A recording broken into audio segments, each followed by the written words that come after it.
Today, Greg.com talks with Brett Jenks, who's the president and CEO at Rare. If you haven't heard of them, they are a non-profit organization on a mission to inspire change so people and nature thrive. If you are new here, please press subscribe on YouTube or in your podcast app, because today we learn why educating communities and individuals is vital to combat climate change. Hello, Brett, and welcome to our podcast. Hi, Ryan. Good morning. Nice to meet you. Yeah, lovely to meet you too. And I'm really excited to sort of dive a little bit deeper into this conversation and just learn about a little bit more about you and the organization there. So for me and anybody new here, what is Rare and what do you do? So Rare is a global conservation and human development organization. We've worked in about 60 countries all over the world. And really, we do one thing. We help change human behavior so that we can all live more sustainably on the planet. Yeah, nice, short and sweet. And yeah, they're straight to the point. So thank you so much, Brett, for just explaining that there. So going on from that, why would you say that is so important, what you do? I think ultimately, if you think about being a citizen of this planet, there's only one habitable planet that we know of in the entire universe. There may be others, probably there are, but the only one we're all going to get a chance to live on is this one. And with 7.5 going on 8 billion people, it's clear that we have started to really test the limits of ecosystems, landscapes, and really some of what we would call the commons, the atmosphere, the ocean, our soil, the landscapes, the species that we share this planet with. We are thriving as a species. Just about every other species is actually suffering. We are thriving with humanity, and our lifespan is getting longer, and yet it's coming at a cost of significant deterioration of the resources on which we depend. And so at Rare, we tend to think about what are the commonly shared elements of this planet that make it habitable and that enable us to sustain ourselves. And really, it's the atmosphere, which we know is imperiled through greenhouse gas emissions. It's the ocean, which we're taking more out of than we should, and we're putting more into it than we should. So that we're taking out the good things and we're putting the bad things into it. Or then you think about our soil and the way that we've been planting and harvesting crops, the way we've been tending to livestock for centuries. And it's denuding, denaturing the soil. So without an atmosphere that keeps this place habitable and at a temperature where we can all thrive, without the soil that can grow our food, and of course, without the ocean that helps us manage and keep at a steady state, both our atmosphere, but also is a huge source of food. When those systems fail, we will all fail, and the results will be calamitous. And so the question we work on is, how do we individually and collectively change the way we live on Earth so that we can thrive for millennia, not just in our lifetimes? Yeah, and Brett, thank you so much for explaining that there, because like you say, it's like a snowball effect almost, because it goes from the soil to the sea and the atmosphere as well. So it's not just one thing, it's everything. We as humans are sort of just almost raping the earth of all of its goodness, and we're not almost giving back. So you can't take without giving something back. So since its founding, what have been some of your greatest struggles and how did you overcome them? It's a good question. One of the biggest challenges we've faced is just the nature and the history of conservation itself. And that is, we're trying to do something that is decidedly different. The modern sort of, in the United States at least, the modern conservation movement started about 100 years ago, when some sort of writers and poet types began to celebrate nature and began to look at the plight of pastures, fields, and forests that were downstream from newly created dams, where dams were being created. And one of those dams, the Hetch Hetchy Dam in California, the concern about that dam by John Muir, one of the early conservationists, led to the creation of the first national park in the United States. And you could argue that one of the greatest exports of the United States in the modern era was the national park and the national park system. Not to say that other countries haven't had similar traditions, but there is a global movement to protect nature worldwide. The downside of those great successes has been sometimes the disenfranchisement of marginalized people, where people were asked to move in order to create these pristine areas. That tradition continues to this day, and there's still some problematic practices where somebody decides an area of an ecosystem or a coastline is critically important, and they just assume it's not going to be complicated to move people who are currently inhabiting those areas off of those land masses. I mean, the United States has a very troubling history of moving, obviously, Native Americans from their homelands off into reservations, or moving marginalized communities into the areas where crops are less likely to thrive. So post-slavery, many African Americans were given land that was much more difficult, to tend to than the soil that white farmers inherited and passed down. And so this question of who gets what and how to allocate these resources, many of which are common pool resources, has really been challenging. Now, RARE tends to focus on working with people who inhabit the world's poorest people living in the world's richest places. And our bias tends to be, how do we empower the people who live in these places and who have traditionally lived in these places so they get rights to manage and rights to make decisions about how they tend their crops, how they manage their sea, how they envision and then execute on their own plans for the future. And so it's very much a rights-based approach to meeting people where they are and helping not just tell people how to manage resources more effectively, but to enable them to do it in a way that's culturally appropriate, in a way that recovers fish stocks or replenishes soil or reduces greenhouse gas emissions, so that every individual can see the benefits of collective action. And the result is it's good for nature, it's good for local people, and it's good for the future.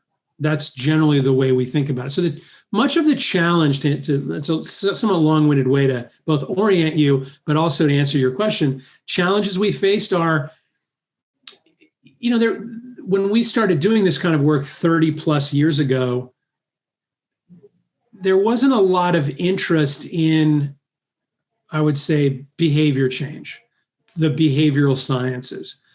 There was a lot of interest in sort of paying lip service to the need to engage local people, but it was sort of more like, once we have a plan, let's go out and share it with local communities, rather than let's put the scientist in a room with local leaders, let's facilitate a conversation, and let's come up with our conclusions together. It takes a little longer. Some of our staff like to say you can only move at the speed of trust. So it's harder to do it this way, but the results are stickier. They're more long lasting. So that's a challenge. I mean, we also have challenges where we're often pushing against the traditional empowered interests of sort of the ruling class and those who have greater access to power and those who have greater access to wealth. When you're asking for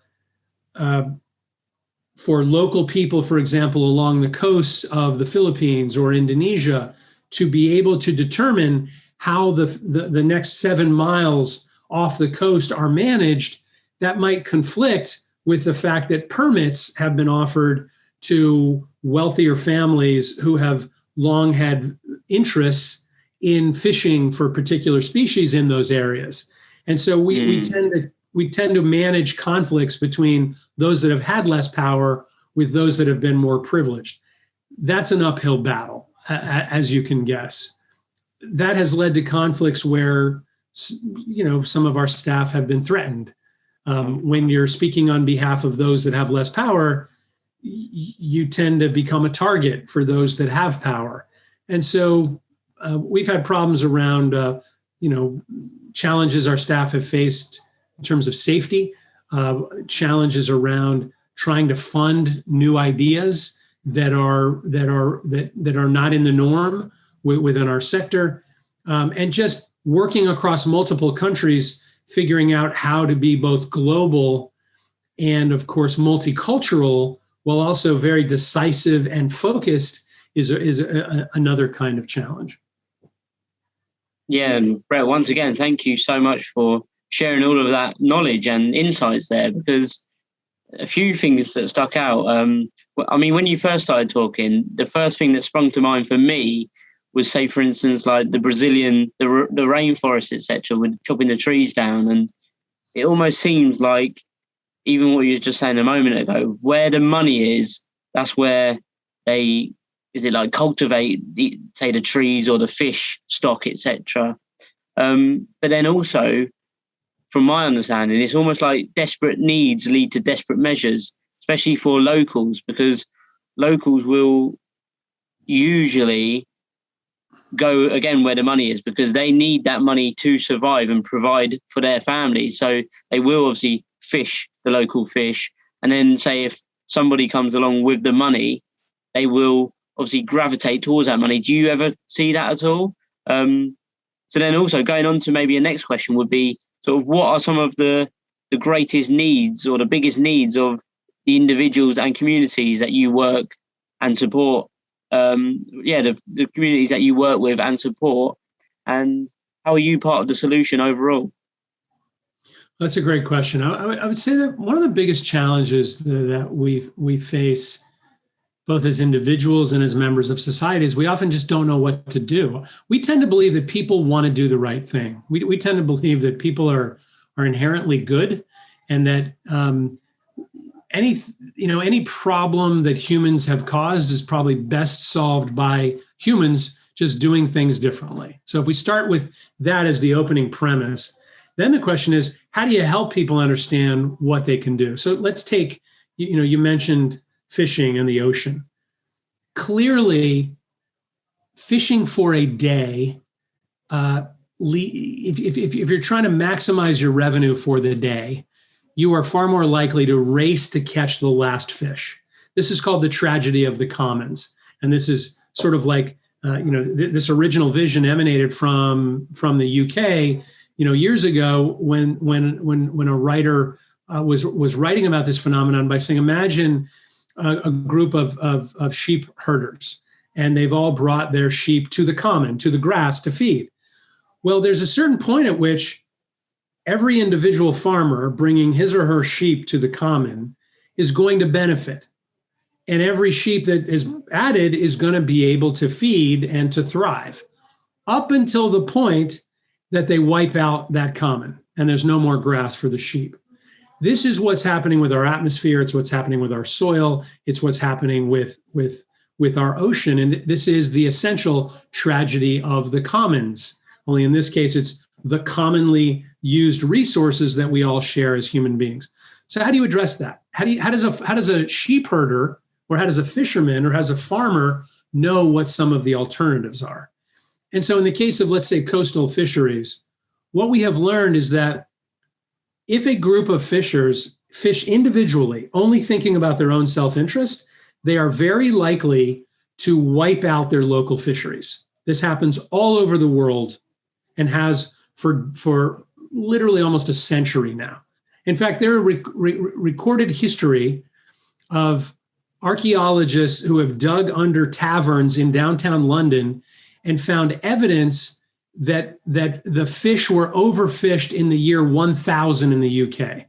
Okay, so overfishing is a human condition, essentially. So how do you make the change? One is, once individual fishers begin to compare notes, Once they begin to understand where they each harvest, where they each fish, where the juveniles come from, what the sources are, with the right scientist in the room, they can begin to paint a picture of what a better management system would look like. So they might agree, let's not fish in the nurseries. Let's not fish in the spawning areas. When all the fish come together to reproduce, let's not fish. Let's let them have their time. Let's create a period or a place where we don't fish, and let's let the fish population come back. And so having better fishing regulations that are built by the fishers themselves on the one hand, having agreed upon areas where no one fishes, so sort of like leaving a field fallow so that it can recover. If you leave the ocean alone, fish populations come back. That basic insight led us to the design of a new program that we call Fish Forever. It's in its 10th year now. But just in the first 5 years, we were able to demonstrate in 45 different pilot locations that where the fishermen stopped fishing, there was a 390% increase in the biomass of that fish population, which meant we can recover the ocean. In the places where they agreed to fish sustainably, even where they were fishing, there was a 111% increase, virtual doubling, more than doubling of the fish population. That's almost miraculous when you look at a 100-year decline of fisheries globally. It's amazing what can happen when a group of people decides to work together to better manage their commons. And so at its core, that's one example of what we're trying to do globally. Yeah, thank you, Brett. And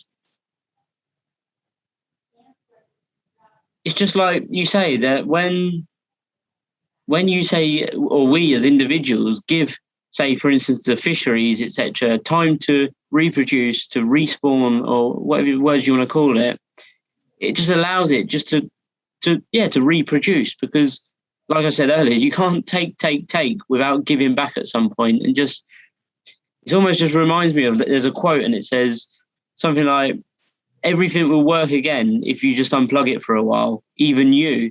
And it's the same with this. If we just sort of unplug it and don't go deep in there and just take, if we just give it some time just to let it have time for itself to, say, recharge, basically, then it's going to be a better world for everybody.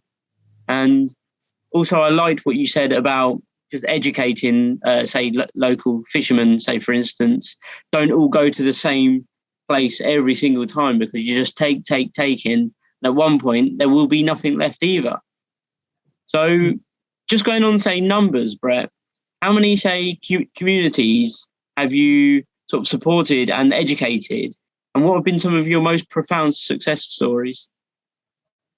So RARE has worked in more than 60 countries all over the world. We have engaged thousands and thousands of communities worldwide. Just today, there are probably more than 1,100 communities just working on this solution to coastal fisheries. That means millions of people engaged, hundreds of thousands of fishers officially signed up, hundreds of mayors officially signed up. So this is a program that has now proven itself, and we are now working on ways of figuring out how to scale it up massively.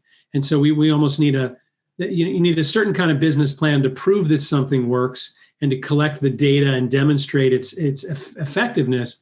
We're now embarking on a new kind of business planning that will let us figure out what would it take to allow millions of fishers and tens of millions of families to benefit, from this particular approach. So that's just our work in fisheries. I would say it's fair to estimate that tens of millions of people have benefited already from the work that we've done, changing the way people care for nature, changing the way people think about the nature around them. We've done a lot of work historically in protected areas, engaging people so that they work to promote sustainable development in the areas around parks so they can leave the parks intact and pristine. That's included ecotourism and trails programs. we're doing a lot of work increasingly on agriculture, where we believe some of what we've learned in the fisheries space can apply to local farmers, where we're doing some pilots in Colombia right now, where our vision is, if most farmers in a place like Colombia that's been torn by civil war for 50 years, they've had no agricultural extension for now 2, maybe 3 generations.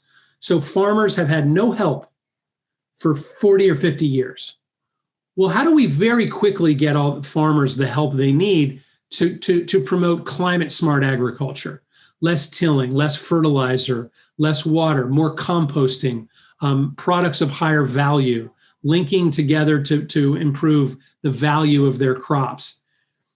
All of that requires a lot of training and a lot of assistance. So we've started to develop sort of a behavior change strategies linked to mobile phone technology. So where one farmer might get 1 visit a year, we want to have the farmer have a visit, on the phone in his or her, pocket 24/7. You have a question, an extensionist can answer it.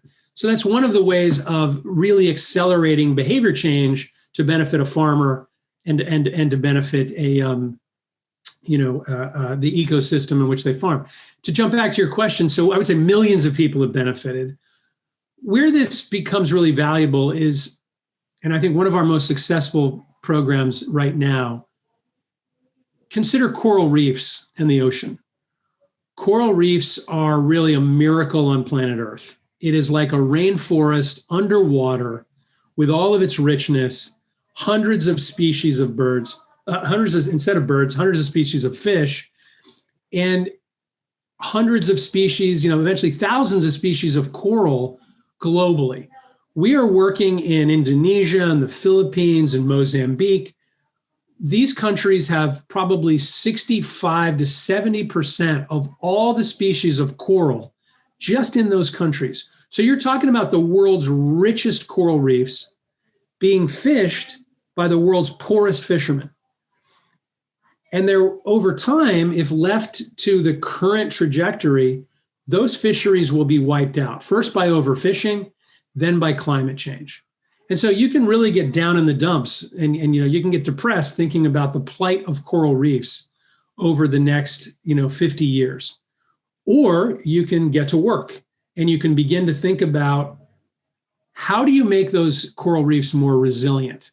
Well, if you bring world-class scientists, which, there's a woman who works for RARE called Courtney Cox. She's built a global network of scientists who can understand where the coral larvae flow, where the fish spawn, and how they grow and spread to other reefs. You can model that out and then begin to understand along the coast of the Philippines, along the coast of Indonesia, along the coast of Mozambique, where is it most important to convince local fishermen not to fish? Where is it most vital that they do fish so they can feed local people? How do you balance out all those needs and come up with a strategy that is supported from the bottom up and the top down? We're actually doing that, and it's working. And that gives us hope that we can solve so many other environmental problems around the world. And so that I make sure I don't miss this one, I'm going to add one more to the list for you. We've talked a lot about the developing tropics and countries where some of the poorest people live in some of the richest habitats on the planet. But let's take London. Let's take New York City. What can people in the United States or in Europe be doing individually with problems that seem very distant, like climate change, which isn't necessarily affecting us each day, but where we know we have a disproportionate impact? So obviously, there's many groups working on promoting comprehensive climate legislation, climate policy.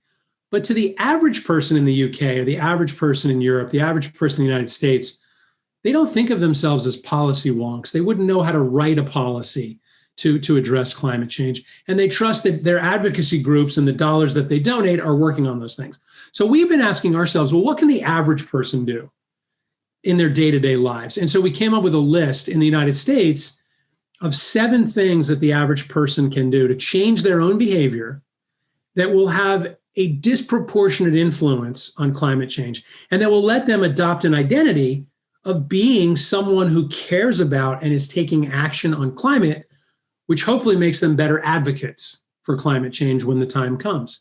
So those behaviors are adopt a plant-rich diet, buy carbon offsets, meaning know what your footprint is and offset it, contract green energy, which either means putting solar panels on your rooftop or paying a little bit each month or signing up for green energy in your home where it's available. Don't waste food, which is a huge source of greenhouse gas emissions and linked to a plant-rich diet.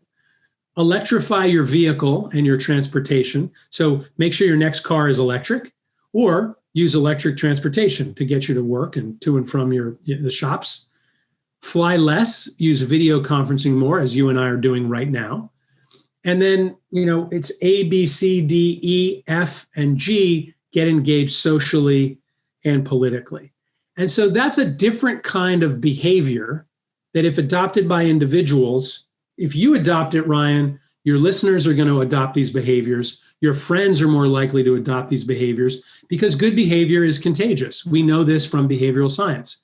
And so there's something that, whether you're a fisherman in the Philippines or whether you're a podcast host in London, we all have something we can individually do to make a big difference for our atmosphere, for our ocean, or for the landscapes we depend on. Yeah, thank you, Brett. That was very inspiring, to be fair, and there was just so much knowledge and wisdom there. So thank you so much. And I'm sure many people would take a lot away from that. So just going on from what you just said there, I loved what you said about how you sort of use technology, say with the farmers, etc., or even sort of planning out the routes of where the fish are, say in the Philippines, etc., for these coral reefs. So that's really amazing, really, what technology can do to help. So my next question, Brett, would be, what is your vision for the future? So we envision a future where every individual on planet Earth understands the impact they have on the planet. And more importantly, the power that each of us has to influence others. And so if we can have a little bit of recognition, a little bit of humility that says we need to walk a little more softly on this earth, and then a little bit of inspiration and a little know-how to let us see the role that our behavior plays in influencing others, we can name the problem and then we can become part of the solution. And so whether we're working with fishers or farmers or individual consumers, watching the television, sitting on their couches at home, we believe every person has a role to play. Most people just either haven't asked or haven't been told, here's something simple that you can do. That's how we believe we can all live more sustainably on the earth. Mm. And for somebody, say, listening today, what can they do to help, and what action steps can they take to be a part of the solution? There's so many resources out there now. I mean, any basic Google search, what can I do, will lead you down that path. I think, for me personally, I donate to environmental organizations. I'd love your listeners to go to rare.org and send us a check and, tell us you heard us, encourage, our staff and our teams around the world to keep doing what they're doing. So philanthropy matters. Every dollar matters. It also sends a signal. I think in addition to your own sort of financial contributions, there's so many things that individuals can do. And so, the list that I just offered, take action. Make a pledge to say, I will never buy another internal combustion engine. My next car and all future vehicles will potentially be run off of the sun. I put solar panels on my roof. My next car will be electric. I plan to drive to work, because you got to remember, we can't assume, those of us who live in urban areas, that just not driving a car is feasible. In the United States, 86% of Americans drive a car to work, despite our interest in public transportation. There's still a lot of people that live in rural areas, but what you can do is move towards electrification, right? You can shift your diet. Doesn't mean you need to stop eating all meat, but just recognizing that beef, red meat, has a disproportionate influence on the amount of greenhouse gases your diet produces. So just cut back a little bit. Look, your cardiologist, your doctor, often your spouse, and of course, any environmentalist you know will all thank you because you're doing right by yourself. You're also doing right by the planet. So there's lots of things that people can do. You can visit a site called Make It Personal at rare.org/make it personal, because the answer to the question, what can I do about climate change, is make it personal. Think about your diet. Think about how you get to work. Think about how you travel. What are you going to do on your next vacation? These are the things that create the greatest greenhouse gases, and we all have something we can contribute there. And it's, like you say, it's not these giant things. Say, it's not cutting back all meat in your diet and going fully plant-based, but it's these small daily habits and steps that if we all took as humans and individuals would make the world a better place. So just once more, Brett, what or how can somebody reach out to you? Just say your website or the best contact details for you, just so we know. Yeah, the best contact for Rare is definitely rare.org. Okay. We're also on Facebook. We're on Instagram, any of the major platforms. You can find us. And it's just rare, RARE.org, O-R-G. Amazing. Thank you so much. And for you listening, if you've enjoyed this episode, please press subscribe on YouTube or in your podcast app. That will show the algorithms that this is an important conversation, so more people can learn why educating individuals on climate change will help change the world for the better.